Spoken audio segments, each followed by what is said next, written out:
Good afternoon. My name is Niels Holme. I'm from a small company called Mosano. It's very small. It's actually only me.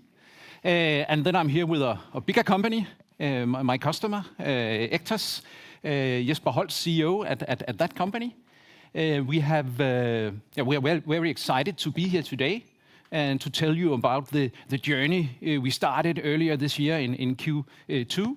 A journey of optimizing sales and the use of webCRM in Ektos. We have planned a joint agenda. Jesper will give a short introduction to himself and Ektos, of course. And then I will dig into a model, which is our model, our way of implementing successful segmentation in companies. And after that, show you a couple of examples of how we have actually done in Ektos regarding segmentation, regarding qualification, and also regarding creating a stronger pipeline. Finally, then Jesper will take over and he will give his take on what has that meant, what has the outcome been for Ektos until now. We have started the journey. We have not reached all our goals. We will continue working on this in the future. But then again, we have some results and we will of course like to share them with you. Right. I'll just give you a very short introduction to what Ektos is so you know the context a little bit. We are actually a service company within electronics. We are around 100 persons situated in Ukraine and in Denmark, working with services within 3 areas. We do develop electronics for our customers, meaning that we are an outsourced development department. We do testing and reliability services, meaning that if you take up an electronic product and sees CE on the bottom or something like that, a lot of funny different signs, that's because they have been tested in one of our labs if it's one of our customers. So we can do the testing so you can put on all these regulatory approval signs. And we can also manufacture in our factory the electronics itself. But we are a service company. We do not own any products. We work for our customers who own the products that we are doing. We are quite a small sales and marketing team. As many startups do. We were a startup in 2007. It was the 2 founders. I'm one of them doing the sales. We have over quite a few years been working with the 2 founders plus a salesperson. We do also have a marketing manager working with the content marketing. And we have also a caller who has been organizing meeting for us. So you know which size we are. We are a pretty small sales and marketing department. So a little closer history on how we have worked with developing our sales. In 2018, we decided that development was the areas that we would strategically grow in the coming time. So we made a plan for that. And in 2019, we scaled up to double size in our sales effort. We hired in 2 new people. For many reasons that I won't bore you with, we didn't have the results that we wanted.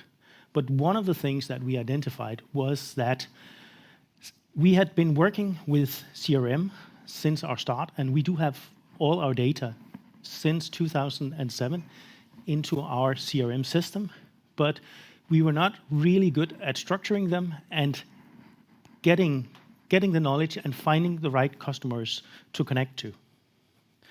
So actually we had to scale down our sales efforts again in 2019 for financial reasons. We didn't have the results we wanted, so we were forced to get a step back to square one, you could say. Then came Corona, and rest is history. So this year we have restarted our plan again, and we can actually already now see that we have much better results from working with scaling up our sales and marketing. So, Niels? tell us a little bit about that? Thank you, Jesper. Now, I would like to share our approach, our model to creating successful segmentation. It consists of 3 cornerstones: mindset, method, that's the sales process, and mechanics, and that's basically the CRM tool. I have during the last 11 years analyzed on more than 2,500 companies. And my experience is, when I look into companies, that they all have a lot of customers, they all have a lot of leads, and they pay very little attention to many of those customers and leads. Their turnover is based on 20% of this customer portfolio, and the salespeople spend a lot of their time serving those 20%. Many salespeople receives a lot of requests, and many of them, actually spend most of their time serving those customers, those 20%, and spend very little time looking at the other 80% customers who have bought 6 months ago, but not earlier, and closer to today, leads that we have not been in contact with, qualified, etc. When I talk to salespeople about that situation, they tell me, we are too busy. We are not capable of doing more than we do today. And for me, that is a question of how you spend your time. Do you actually spend your time on the right customers, on the right leads?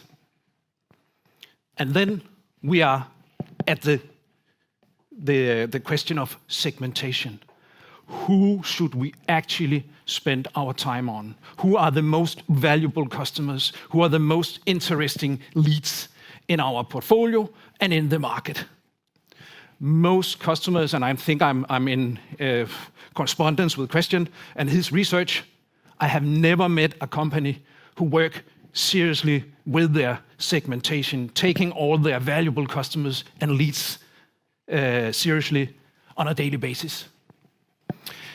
So, if you need a why for the segmentation, that's in those observations. Every company I have met ever can do better. They can easily sell more if they start working with segmentation just in a practical sense. It doesn't have to be a big and fancy circus. It can be done very easily. Segmentation can be on customers, it can be on products, it can be on branches, it can be on sales history, it can be on potential, maybe a combination. The most important part is make it simple and make it valuable for you in your daily sales. So that is the why. Why should we work with segmentation? Because you can make more money easily in your sales. This one is a bit behind. So, how do we do it then? What is the definition? Yeah, that's up to you. What makes sense? What creates value? But bear in mind that this is the easy part.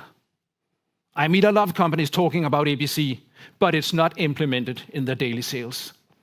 So, what are the changes you need to do to make sure that this mindset of working in a more segmented way can actually have a positive impact on your sales and on your business? Then we need to attend to the method first, the sales process.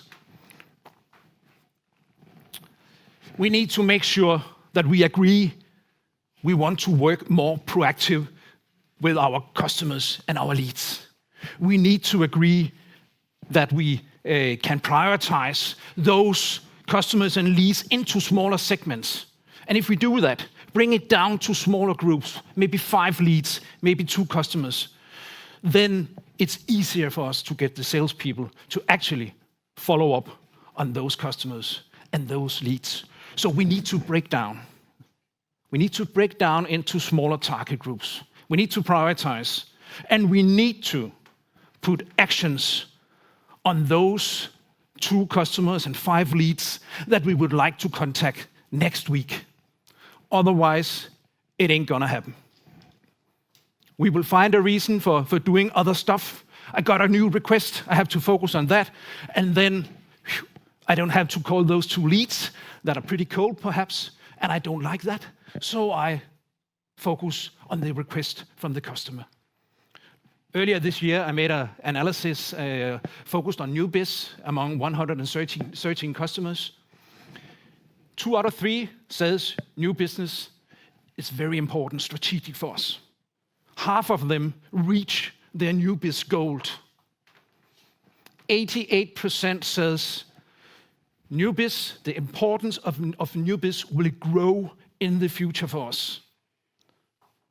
And 78%, more than 3 out of 4 says our sales organization today are not ready for that challenge. They are not tuned in on new biz. And this is a very important reason for working with segmentation, that you need to challenge and pave the way for also your new biz and prepare your sales team, enable them to handle this process in their daily sales. To be able to work with segmentation, we need to have a machine. And that machine, of course, is your webCRM system. We need to anchor our definition of the segments into the system. We need to make the system provide overview and insights on, are we actually working with those segments? Do we have activities on those segments we have set are key to our future success? Do we book meetings? Do we call them? Do we give them quotes? Do we close deals on the right segments according to our strategy? Or do we not? So we need the same system to tell the truth about how we actually work with our segments. And of course also, what is the outcome? What do we sell to the different segments? So this is why segmentation is very valuable, and it's also why it is a challenge. The mindset is the easy part. Changing your behavior in your sales process and changing your use of your webCRM system is a bit more challenging. Requires some good sales management. Now, I'm not allowed to leave this zone, and I'm really having trouble not doing that, because I like to be close to the screen. So I try to, and then I stop. So it looks perhaps a bit confusing, but I try to stay in the right area so that I'm also present for the ones being online. This is our sales process. We work in 3 blocks when we optimize sales and use of CRM. We have at the left side, we have the lead management part. Target groups, lead channels, and leads. In the center, we have the important pipeline with meetings and quotes and pipeline. And on the right side, of course, we have the customers, new one and old ones, the business that we are running with customers. Our approach to this is that this chain can be optimized, and it can be optimized very well using the segmentation mindset. And I will show you how.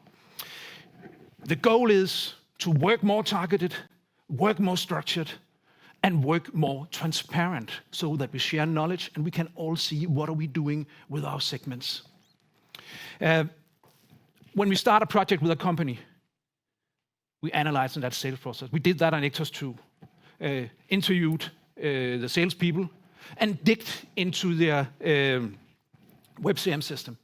And now I say we, and earlier I said I'm only one person, but actually that's not quite true, because I have a partner, Claus Fardal, who sits there, and he's the brain in using and developing the use of webCRM.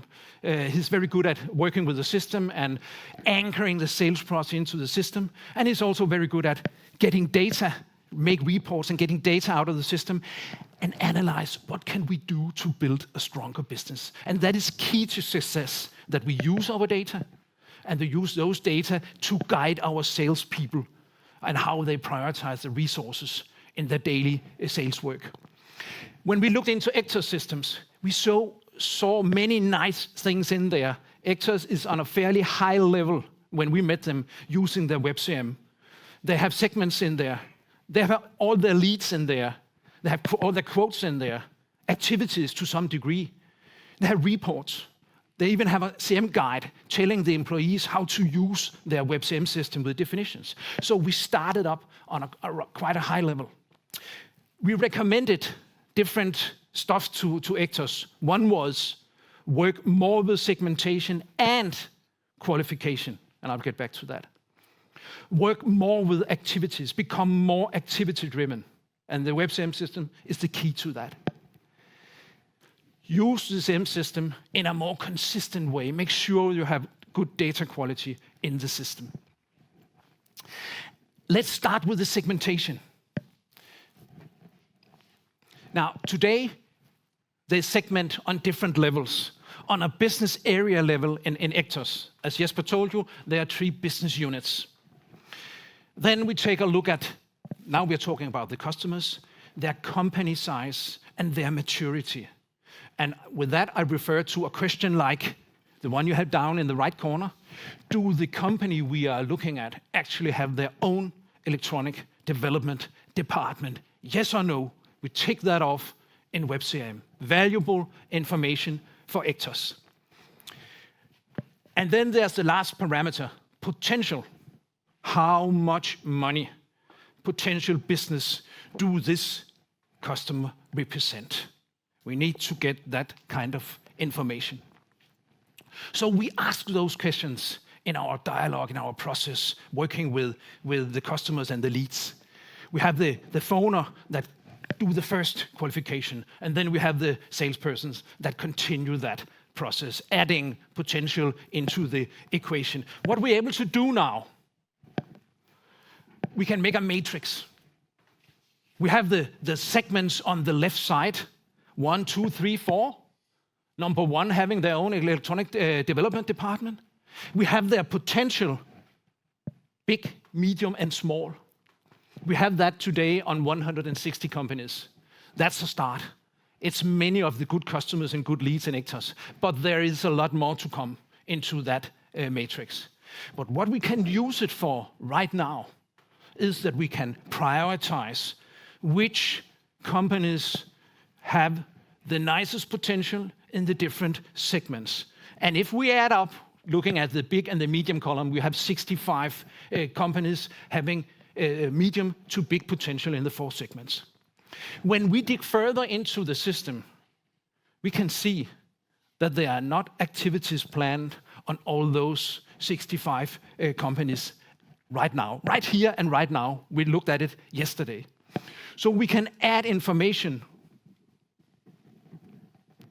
that how many of those do not have a planned activity today? There can be good reasons for that, but it can also be that we as salespersons has forgot to take care of those interesting customers in our segments with big potential. So what we use this for is to guide the individual salesperson to take contact to some of those he's responsible for.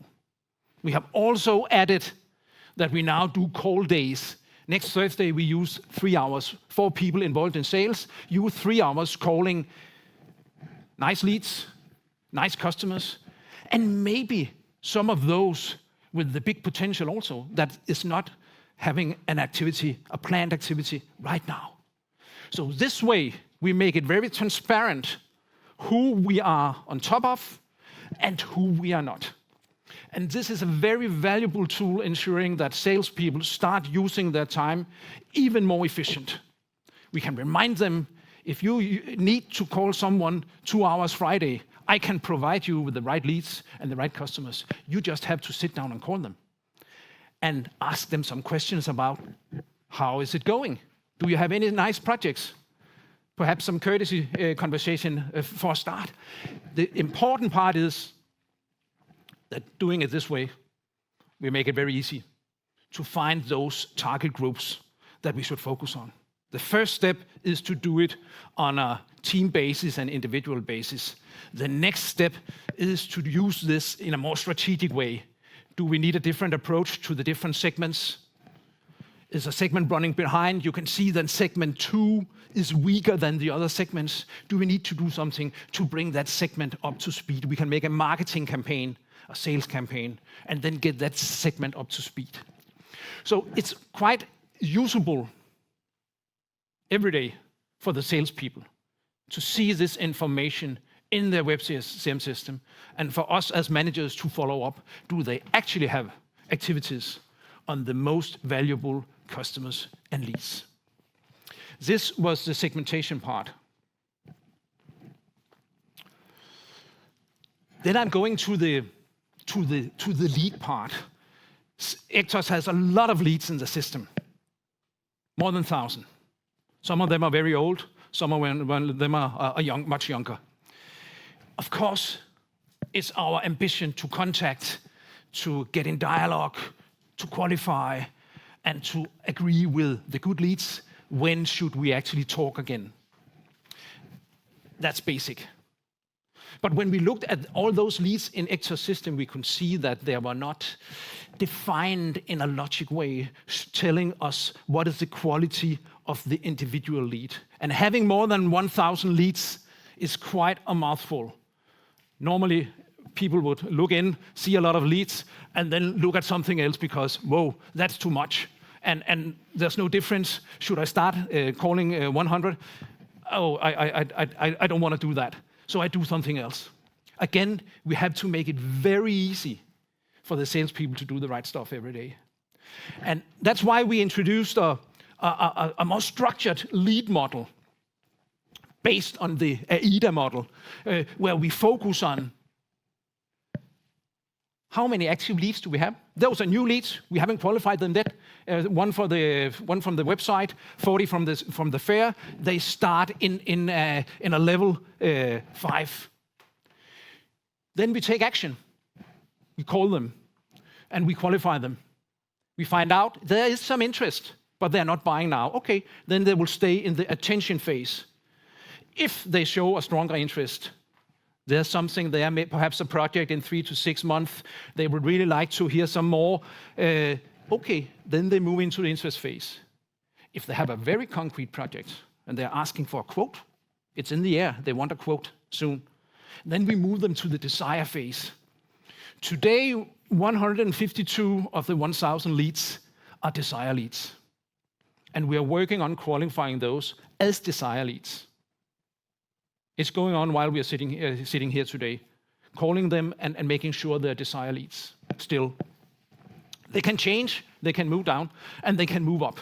The important part is this is also segmentation.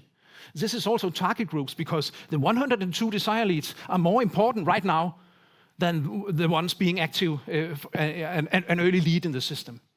So we are able to separate and focus. Jesper has 32 desire leads in his portfolio. I know he has activities on 22, but the last 10. So when we have a call day next Thursday, I will suggest that Jesper calls those 10 desire leads. And he have asked me to do it.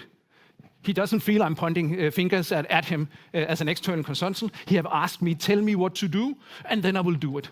Because he's so busy, he has so many customers and so many leads, so I can help him focus and do the right thing at the right time. So what we are doing now with leads, we are qualifying much more consistently every day. We are connecting it with the segmentation, because when the phoner calls the leads, she asks those questions about segment 1, 2, and 3, so we can place them into the segments. She detects the interest, she put activities on, she book meetings, and then it's on a level where Jesper or other salespeople should bring those leads into their focus in the near future. So we have managed to qualify internally ourselves 300 of those 1,000 leads, qualifying the low-hanging fruits. That has been turned into 35 meetings for Jesper and the other salespeople. We have initiated those call days as a way of making sure that if the salespeople are too busy on a daily basis to contact desire leads in a period of time, or customers for that sake, with large potential, then we need to make a break. We need to create a window where we serve those data, those lists with customers and leads in the face of the salesperson and ask them, call them. find out, are they still in the desire phase? Do they have new projects coming up, etc., etc., so that we stay on track and they grow our business every day by doing that. And we can also, I mentioned before, we were on a fair beginning of September, 40 leads. Now we know that there has been completed activities on 35 of those leads, and 5 are still open for completion. But we know that we are in control of those 40 leads. And 1 year from now, we know what turned into meetings, quotes, and orders. Or, in another way, we know what did we sell based on attending that fair, 3 salespeople, 3 days, another place in Denmark. That's quite a cost. That's quite a lot of time. So we need to know how much business do we make on an activity like that. The last part, the last slide from my part, is the pipeline. One of the things I experience every time I look into a company's sales process and SEM system, they have big pipelines. But the quality, there's some uncertainty on the value, on the weighted factor, on the closing date, on the next follow-up. Do they actually follow up on their quotes? That is also a challenge in Ektos. They do a lot of quotes, and they have not that much time following up. So we detected a lot of overdues in there, and we have worked hard for the last couple of months, reducing those overdues significantly. But that's a theme we have to take care of all the time because they constantly generate new quotes. So we need to stay on top of the pipeline every day and monitor what is our pipeline, how good is it looking, when is it closing, is someone following up. Again, Ektos has a structure. They have the mindset.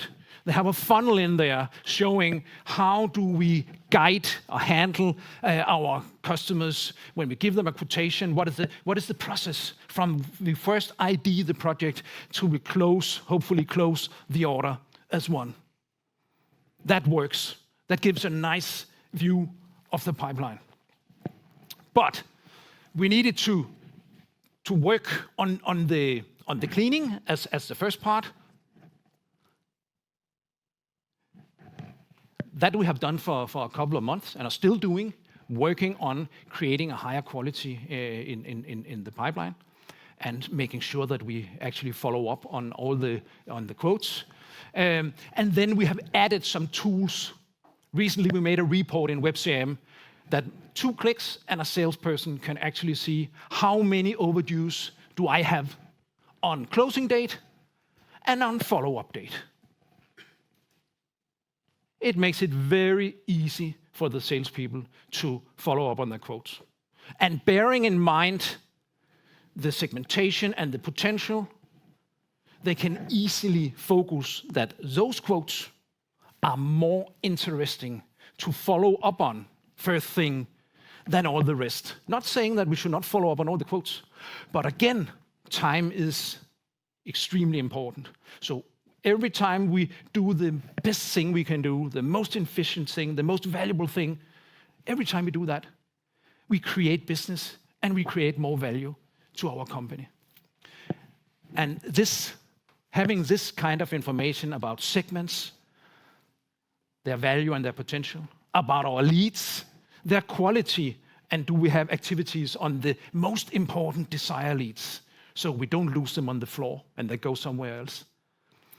And this part also making sure that we are on our pipeline, not forgetting to follow up on quotes.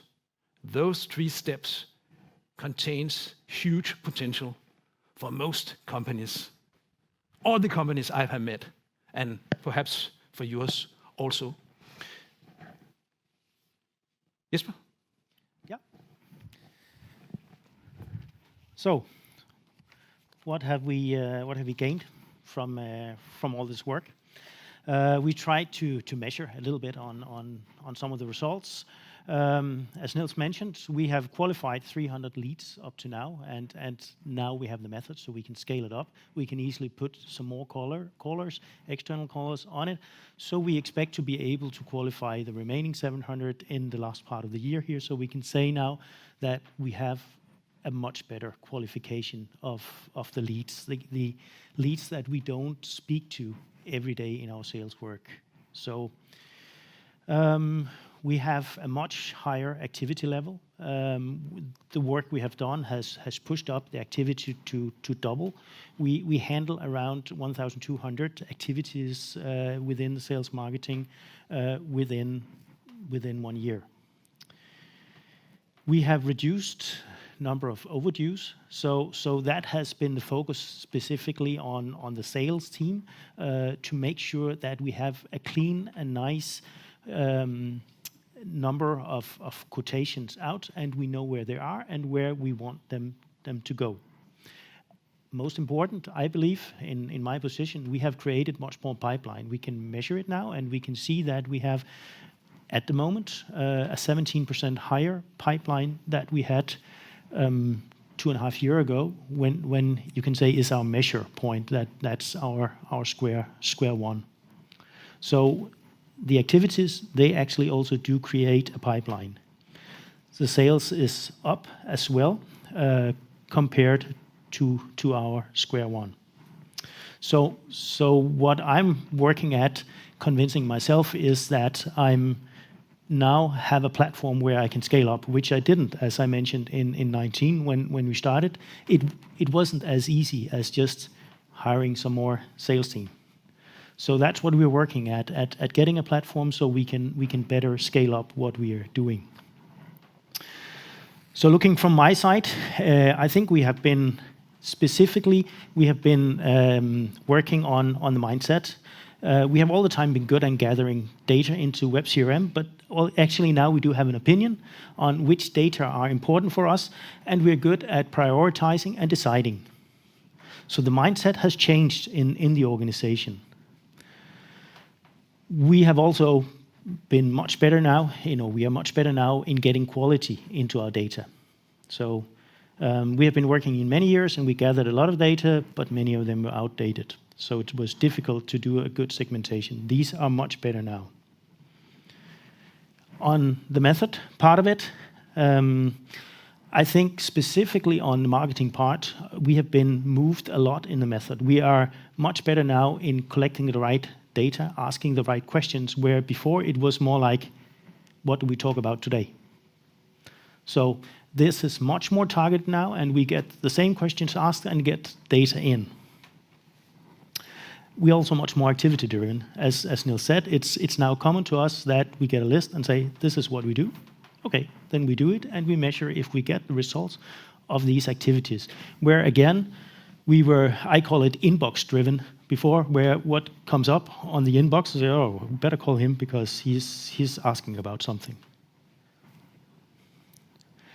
And on the mechanics side of it, I think what we have learned is also that we need all the time to make sure that we have webCRM updated in terms of which fields are in webCRM, because if we don't, then it gets non-valid for the team in the sales and marketing. So we have all the time to react and get data or get the system ready to accept the data that we are collecting.